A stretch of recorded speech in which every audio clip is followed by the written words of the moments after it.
Hi, what's going on? So obviously, I haven't been speaking about the World Cup that much. And you know what? I've been meaning to make videos, but I feel like I have to do it now when obviously the best and most important team are playing. I don't know. Hold on. Just want you to be able to see the flag behind me too, as well as the emblem on my shirt in it. But anyway, let's get on to the matches. Man, I don't want to start off with my baby glorious old England. I want to start off with Portugal, and they need to bench Ronaldo. They got to bench Ronaldo. Like, you could speak about, oh, he's just not athletic as much as he used to be and all that. Like, he used to be faster, stronger, and all that, but he just doesn't have the clinical edge that he used to. You know, there've been so many times. I don't know what's happened. It's like ever since he went to Saudi Arabia, he's just lost his clinical edge.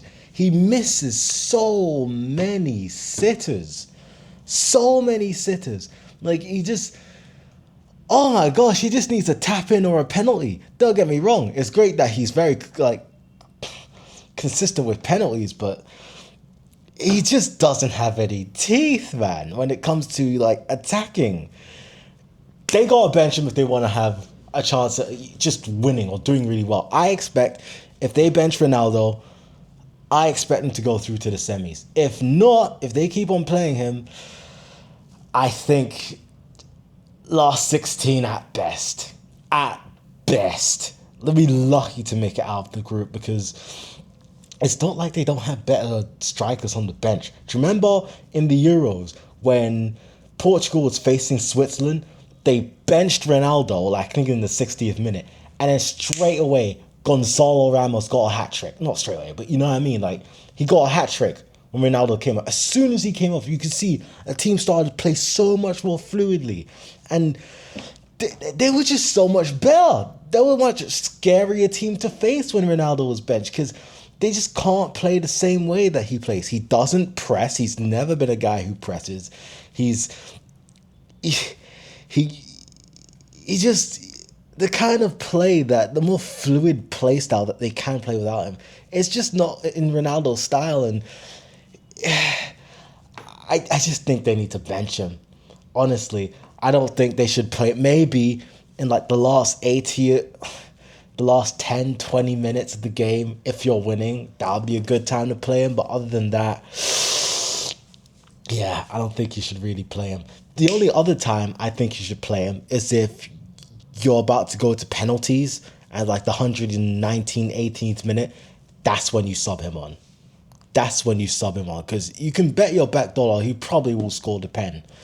Even if he doesn't, like, you know, like, still, he's a good penalty taker, but they should really be beating DR Congo. Not to take away from DR Congo, they were good, you know, like, a lot of lower league, a lot of like weaker teams, like historically weaker teams, have really improved a lot in the last couple of years. Like 10, 20 years ago, like, I mean, this is the first time DR Congo's qualified for the World Cup in 50 years. Like, that was around the time my mum was born.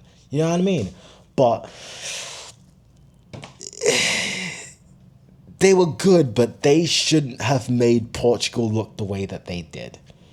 They need to play Gonzalo Ramos up top. They have the quality.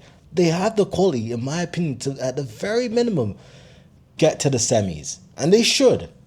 But not with Ronaldo. Sorry, Ronaldo fans. I know you guys, it's massive, massive. Hold up, let's move my thing here. Massive dick riders, you lot. But just keeping it real. Do you know what I mean? Anyway, let's go on to way England. Now, obviously, did I already say 1-1? That was the score between Portugal and Congo, DR Congo, Dr. Congo, as I like to call it. But yeah, England v Croatia, 4-2. 4-2 is the score. And I think we did well off the ball. Like, a lot of teams, even England are doing this now. I think Thomas Tuchel even said, we're playing around our best player. And Croatia seemingly playing around Modric. And you know what we did? We hunted that little boy down, okay? That, I don't even want to say that. It's going to come across as insulting, but every time he got on the ball, we pounced on him. We did not give him any time on the ball. He did not get his footing that well. And I think, other than that, you let in those two silly goals, but you know what? Croatia was a team that I expected to beat. I thought we were going to win 3-0. My best friend said it was like 2-0. But 4-2 is a great score. It's what I expected. We were strong on and off the ball. We played like it was a friendly, you know? Like, it was just one of them. We played really well in terms of like how calm and composed we were. And I think it's down to the manager, Thomas Tuchel, you know? Because I've said this in the last, I don't even know my last video, but I feel like Gareth Southgate's a good manager, but he just, mentality-wise for the team, he's just not good. I just feel like when you see a team crumble the way England does when it comes to big games, I think it's always down to the manager. The manager really helps prepare the players mentally before they get on the pitch. And for me, like, it's the same thing with Wenger at Arsenal, you know? Like, you can have a team that's as good as you want it to be. They can be the best team in the world. But if you ain't got a manager that can help prepare the players mentally before they get on the pitch, they're going to crumble, especially in big games. And I think Thomas Tuchel, a proven winner, someone who's won Champions League, Premier League, I think even a Club World Cup. Oh my gosh, my fart stinks. Gosh, if only you guys, I wish you guys could smell it. Goodness. I'm really whiffing this one up. Oh, okay. Anyway. You could tell he knows how to motivate his players and get the best out of them. And you know what? I'm very happy with his appointment so far, you know? 4-2 is a good score to have against Croatia. And even Rashford got on the score sheet. Again, I think I said it in my last, when I did my review of the England team. He's one of those players where you know he has so much potential, but it feels like he never just gets there. But he played really well this game. Yeah. Harry Kane scoring 2 goals. He did as well as you would expect him to score. You know, he unfortunately missed that first penalty, but I mean, he got lucky with the retake for keeping it real. But yeah, I think hair in my mouth. Jude Bellingham also got on the score sheet. He's one of them ones where he wasn't really informed, but at the same time, it's like, I feel like you still had to pick him because you know he would have done well for England, even if he ain't in form for his team. It just makes me think of Harry Maguire. Like, we should have picked Harry Maguire, bro. Should have picked the guy. Hold up, let's look at the table. Who we facing next? Oh my days, Ghana and Panama. We got Ghana and Panama next. Oh my days, I don't know who we're facing next, bro. But you know what? Hold up, let me go back. You know what? I'm not even gonna edit this video. I'm just gonna upload it as it is because, you know, Ghana. Wait, we'll win this 3-0. Comfortably 3-0. I think it would. I don't want to say about Ghana, but like, I expect us to comfortably win. I think we'll easily get out of this group, to be quite honest. I think we got a great team, great mindset. This should be an easy, comfortable 3-0 win. And that is being conservative. With Harry Kane, Bellingham, and I think even Madueke could probably get a goal. Even Rashford. I think, honestly, a realistic prediction for this match, 5-0 England. Genuinely. They'll be lucky to get a goal back. They would be lucky to get a goal back. To keep it a buck and a half of you. They would be lucky. Oh, I see the thing. Oh, okay. Now you can see the whole flag of London, even though it's not the England flag, but close enough. Most people will see it and think, oh, he's probably got the England flag behind it, but I digress. Okay. Let's go back, okay? Uzbekistan, Colombia. I don't know too much about the Colombian team, but I definitely expected Uzbekistan to get the win. They've got a very good. They got a good side, especially their under 23s. Oh, I watched them in like the under 23. I don't remember what tournament it was, but they were really good. I was very much impressed with them, and I have actually very high hopes. Oh my days! To forget the England thing, not forget the football thing right now. I just want to say, I really like making this video right now. I just got a little flood of dopamine there, and just like, I just love the fact that I can just create something and share it with people. You know, this is just a really good moment. We're having a really good moment now, you and I. You know, mwah. Yes, homo. Just kidding, no homo. But yeah. Thank you for watching this if you are. I actually really enjoy making this right now. But yeah, Uzbekistan. Actually, let's look at the stats right now. 15 shots Colombia had versus 7 for Uzbekistan. I just want to read this out for you now. 6 on target for Colombia, 3 for Uzbekistan. 67% possession for Colombia. They proper dominated this match, you know. 506 passes for Colombia, 330 for Uzbekistan. Passing accuracy, 80% for Uzbekistan, 87 for Colombia. 1 yellow card each. Okay. You know what? Colombia fairly dominated this. You know what? Maybe, I don't know if Uzbekistan's even... What's the last time they've been to a World Cup? It could have just been nerves, you know? Because I genuinely expected Uzbekistan to do better in this one. But that just doesn't seem to be the case. Okay, I gotta hurry this up because I am getting really sweaty. I can't turn on the aircon. I can, but like, it's gonna like, I don't want the background noise, you know what I mean? And I don't want to open the window because you can hear the traffic outside, and I just don't want that, you know what I mean? So, hope I'll get a move on here. Can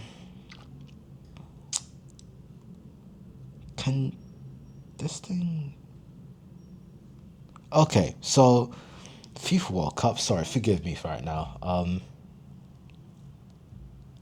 Okay, so France yesterday, literally, fam. My best Africans versus your best Africans. Literally, Senegal is pretty much Africa's B team. Oh my days, fam. Don't get me wrong, played really well. Speaking of which, I'm gonna keep it real. I haven't actually watched the match. Yeah, my bad, dog. And the thing is, I actually really like France. Like, I know that sounds really bad, like a very traitorous thing to say as an Englishman. But, like, I really like Mbappe. I love players that remind me of myself, you know, pacey, to like seduce skills and stuff. And, yeah, it's like watching myself kind of thing, you know? So, I've got to watch this match. Senegal. There we go.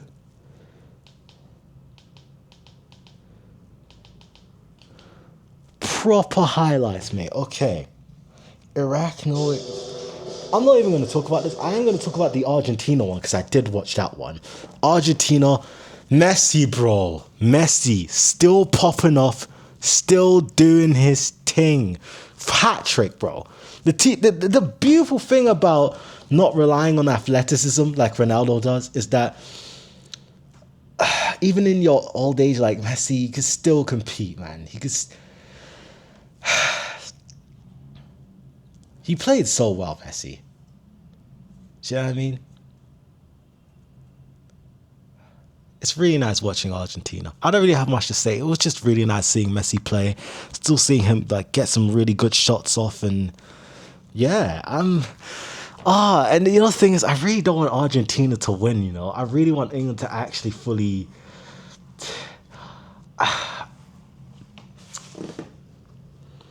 I hope they face France in like the quarterfinal, round of 16. Like, I just don't want them to go and face England and potentially lose. Do you know what I mean? It's just, I want England to have like a very easy path to the final. Do you know what I mean? I genuinely want. I know the worst thing is I'm not even in England, so I'm not even like around English fans to even celebrate. That's the worst part. If we actually would win, you know what I mean?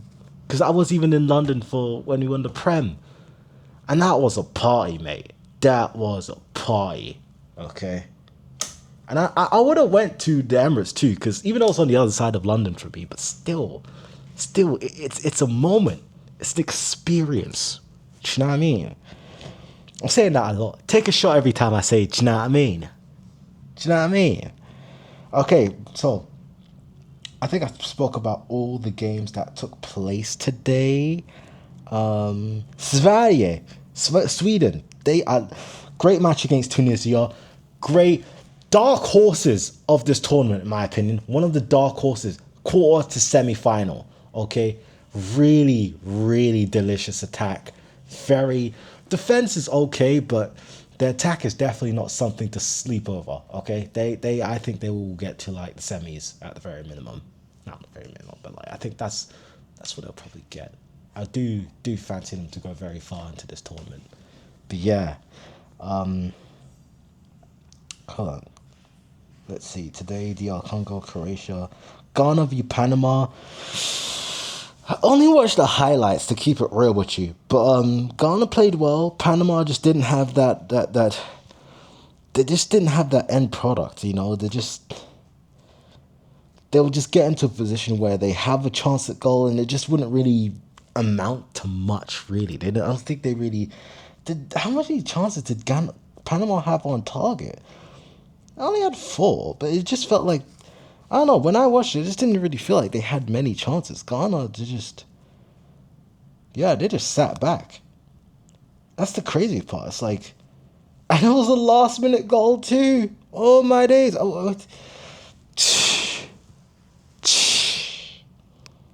Mate, I know Panama, they were fuming in the dressing room, bro. They were even worse if it's like someone's fault. That's nerve wracking, okay? Like, jeez Louise. Okay. But yeah, that's my comments on the World Cup today. Tomorrow, we have I have to scroll the way down again. Where is it? Czech Republic versus South Africa. Check it out. Oh, I should have said check it out. We have South Africa versus Czech Republic. Anywho, 12 a.m. You know what? After I come back from football training earlier today, I could probably catch that match. Probably not going to watch much of it. Probably just about an hour before I go to sleep. Switzerland versus Bosnia and Herzegovina. Honestly, I just 2-0 win for Switzerland. It doesn't really seem like an interesting game to me. Canada v Qatar though? Maybe. Depending what time I wake up. But one thing I do want to watch though, South Korea versus Mexico. Oi, these South Korea and Japan, I don't know what, maybe because they have better infrastructure, like football infrastructure, but I don't know why these teams are so good. They're just so good. Very entertaining, especially Japan. I'm excited for this game, Mexico versus South Korea. And you know what? Nah, I was gonna message my my former boss, Eddie. He's Mexican, and I want to see like maybe banter him, but nah, I would just leave it. Just I don't want to piss him off or anything. I know he can be a bit, you know. But yeah, that one I'm excited to see, especially keep in mind the fact that it starts at 9 a.m. So by the time I wake up, I could probably catch it. But Canada v Qatar, like, I want to see how much Qatar's improved from the last World Cup, you know what I mean? Because they didn't even get a goal in the last World Cup, their home World Cup, you know? Which feels like it was yesterday. Do you know what I mean? Like, it felt like it was not that long ago, and bang, we're already in... Jeez, 2026. I need to do more in life. You know what? Life feels like it goes slowly when you're not really doing much, you're not having many novel experiences. Because like when I'm in a period of life where I'm doing a lot of new things, I'm having a lot of novel experiences that I'm kind of like having fun, time genuinely feels like it's going slowly. It's a lot slower. So I think that's just a sign that I need to do some more stuff in my life, you know? If you can, you know, do some stuff, do something. Make life interesting. So yeah, thank you for watching. If you did this whole 19 minutes and 43 seconds, Thank you. Let me know what you think in the comments. If you think I'm waffling, let me know. If you think if you agree, let me know. Haha. um so happy that I can make this video. Thank you for watching. I hope you have a nice day. I hope you're enjoying the World Cup. And anyway, okay, I was about to say bye, but I want to say bye in the language of a country that played today. I don't know. I don't. What do they call their language in Ghana? I'm sure they have different languages like they do in Nigeria, where they speak Yoruba is this main language, but Panama, adios, Croatia, I don't know how to speak that language. I don't know how to say bye in Portuguese. Probably something similar to adios. DR Congo, they speak French. Au revoir. Au revoir. I don't know. Just bye. Bye, I guess. That is. Mwah.